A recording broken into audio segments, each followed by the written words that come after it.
Inovasi yang dikembangkan dalam program bantuan inovasi pembelajaran dan teknologi bantu bagi mahasiswa penyandang disabilitas tahun 2024 ini adalah berupa video pembelajaran berbasis microlearning dan gamifikasi untuk meningkatkan aktivitas belajar mahasiswa autis dan tunanetra. Video pembelajaran yang dikembangkan berupa video explainer dan video Q&A atau question and answer yang didesain fokus pada materi-materi yang sulit yang sering ditanyakan mahasiswa. Video juga didesain secara mikro atau singkat maksimal 10 menit untuk menghindari kejenuhan mahasiswa dalam menonton video yang disajikan. Video-video tersebut semua terupload di Learning Management System Unipa Surabaya, yakni Virtual Learning of Adibuana atau Virlenda yang dapat diakses oleh mahasiswa di mana saja dan kapan saja. Selain itu, kami juga mengembangkan video gamifikasi berbasis H5P di mana video ini dikembangkan sebagai kuis untuk meningkatkan aktivitas belajar mahasiswa. Video berbasis H5P ini menghadirkan pertanyaan di akhir video untuk mengukur pemahaman mahasiswa tentang topik yang dipelajari dan H5P juga memberikan feedback atas jawaban yang diberikan sehingga dapat berfungsi juga sebagai refleksi belajar. Assalamualaikum warahmatullahi wabarakatuh. Waalaikumsalam warahmatullahi wabarakatuh. Oke, nah untuk pertama-tama saya akan menjelaskan terkait dengan mata kuliah kita ini. Nah, seperti yang diketahui, saya dan Bu Nurul akan mengampu mata kuliah dari mata kuliah identifikasi dan asesmen ABK. Nah, kemudian diharapkan teman-teman nanti ini teman-teman bisa akses ya di Virlenda. Kita untuk CPMK-nya ini teman-teman itu nanti bisa praktek. Ya, bisa melakukan identifikasi dan asesmen anak berkebutuhan khusus. Jadi nanti kita tugas akhirnya teman-teman ke sekolah ya. Nanti ke sekolah kita buatkan surat izin gitu untuk mengasesmen, mengidentifikasi dan mengasesmen oh anak ini tuh jenis ABK-nya apa. Kemudian tingkat dia itu sedang, berat atau ringan itu juga kita potret seperti itu. Dan nah, sebelum kita nanti praktek di akhir program, nah kita latihan-latihan dulu, kita belajar teori-teori terkait dengan identifikasi dan asesmen. Di awal-awal kita akan belajar tentang jenis-jenis ABK. Gimana kita mau bisa mengidentifikasi itu jenis apa, tapi kalau di dalam pemahaman kita belum master atau belum tahu oh yang ini jenis ini tuh begini, ABK tunanetra tuh ciri-cirinya begini. Kalau belum tahu tentu kan kita nggak bisa menentukan. Nah, oleh karena itu nanti di awal-awal kita akan belajar tentang jenis-jenis ABK seperti itu. Nah, misalnya untuk tunarungu ini kita mulai ya untuk hari ini. Oke, sebelum kita belajar anak tunarungu adalah, nah kurang lebih seperti itu definisinya. Kita belajar terlebih dahulu tentang bagaimana sih sebenarnya proses mendengar pada manusia.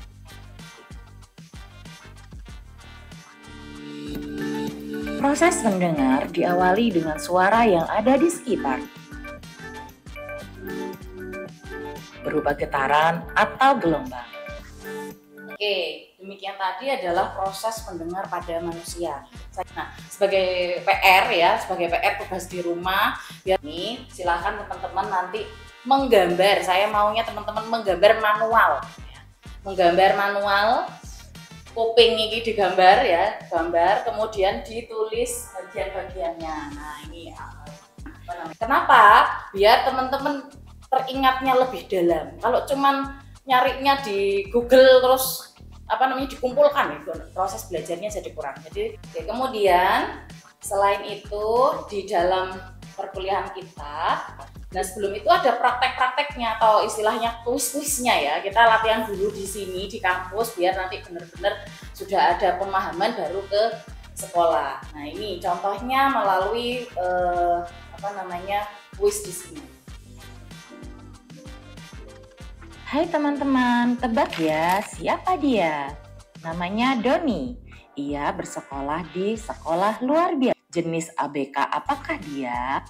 Oke, nah tadi disampaikan ya di deskripsi juga bisa kita lihat bersama-sama, maksudnya karakteristik wajahnya seperti apa, kemudian cara dia berjalan dan lain-lain gitu ya.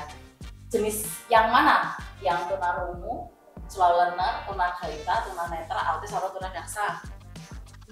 Oke, wajahnya kelihatan ya. Ya. Jadi apapun rasnya kurang lebih, entah dia itu orang Jawa, Eropa atau mungkin Asia, kurang lebih memiliki wajah yang sama karena kelainan kromosom gitu. Nah, ini teman-teman nanti di Finlandanya silakan dicentang gitu ya, dicentang misalnya tunagrahita, dicentang kemudian dicek gitu.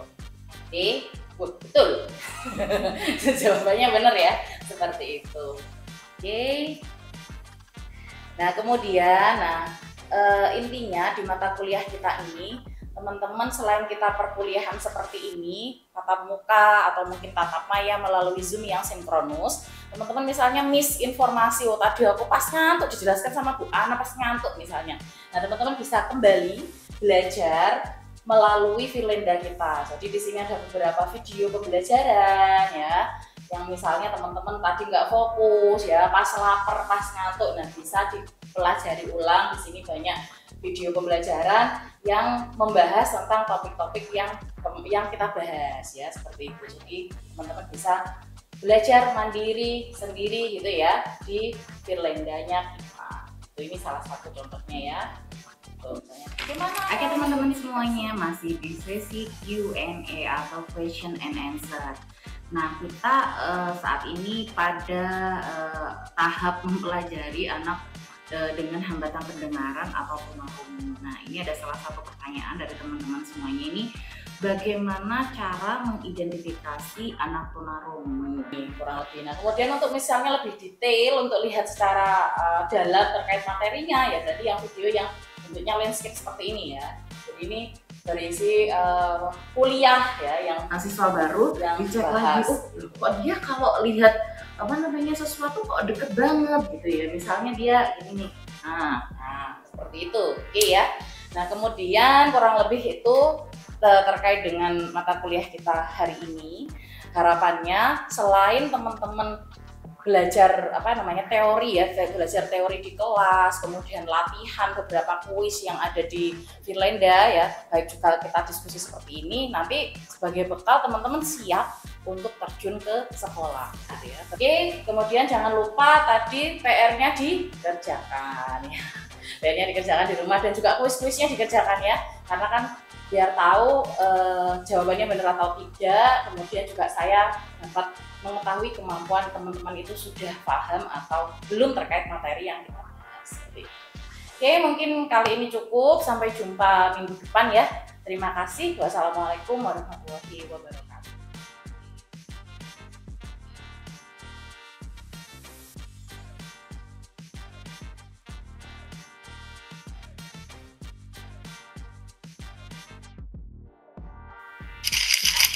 Halo semuanya, hari ini kita akan membahas tentang anak tunanetra. Question and answer.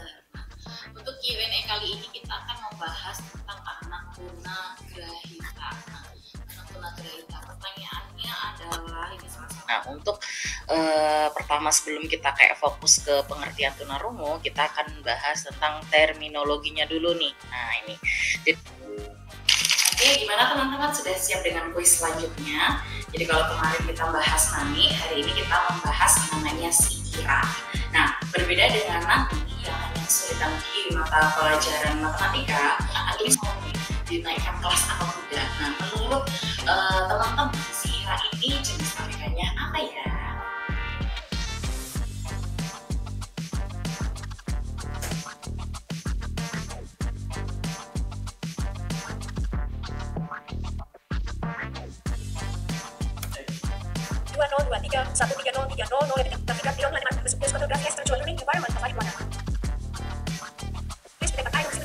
Bahasa Indonesia, Skatel English, and thesis disambung kuliah berbayar di laptop alih karena sekolah besar. Presiden thesis berdiri dari subthesis, thesis fungsi dengan dua AMG alat berat, persiraian dasar, persiraian profil, persiraian nilai, persiraian besar-besar, persiraian referensi, berat, persiraian know-how, dan thesis dan terselin dari skala loncat kekuatan utama, dan melakukan Oxford Flag 1 2020 grafika Pion Lantan Quiz 5 air kursus yang saya ikuti. Musik Skala 2023 Skatel topik 9. Musik Skala quiz sesi 9. Dan list main Lantan Oxford Flag 2 quiz sesi 9. Keampuit dari skala loncat kekuatan main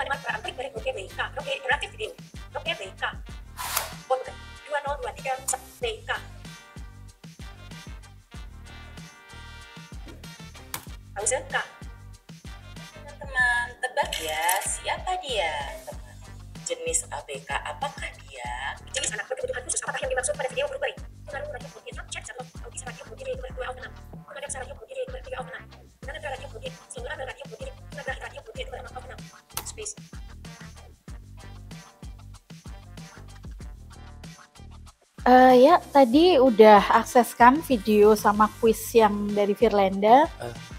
Menurut kamu gimana? Apa lebih enak pakai video pembelajaran kayak gini atau misalkan cukup PPT aja? Saya sih lebih suka memakai video ya Bu ya, karena di sisi lain di video itu kan ada deskripsinya, dosennya menerangkan seperti apa di dalam video tersebut. Kalau dari saya lebih asik sih Bu, karena kan kalau pakai video semisal kita nggak masuk atau ada ketertinggalan materi yang kurang dipahami bisa diulang kembali, jadi bisa tahu lagi, bisa memahami dan belajar sendiri. Untuk biasanya kalau di Firlanda kan kita muter videonya itu kan lebih fleksibel, bisa di mana saja, bisa di kapan saja gitu. Waktunya ya bisa fleksibel. Ya, dan juga ya videonya juga menarik, banyak animasinya juga, dan juga ya bisa diakses lebih mudah lah, nggak terlalu ribet untuk mengaksesnya gitu. Kalau penjelasan dari video menurut saya sih lebih menangkap sih makna dari dalam video tersebut, materi yang sudah dijelaskan di dalam video tersebut. Jadi menurut saya itu lebih bagus tuh pakai video, soalnya dari video tadi yang saya lihat cara dosen menjelaskannya sangat bagus dan kita bisa mudah dipahami. Kalau untuk kuis-kuisnya, games-gamesnya yang kalian akses di Firlanda itu gimana? Kalau menurut saya kuis itu sangat membantu dalam pembelajaran. Jadi kita tuh tahu gimana sih background ceritanya buat kuis itu gimana gitu. Kalau gamenya juga ya menarik, dan kita langsung tahu gitu kalau kita salah, kita benar gitu. Langsung ada Iya, langsung gitu ada ya. koreksinya gitu, Langsung ada koreksinya, oke.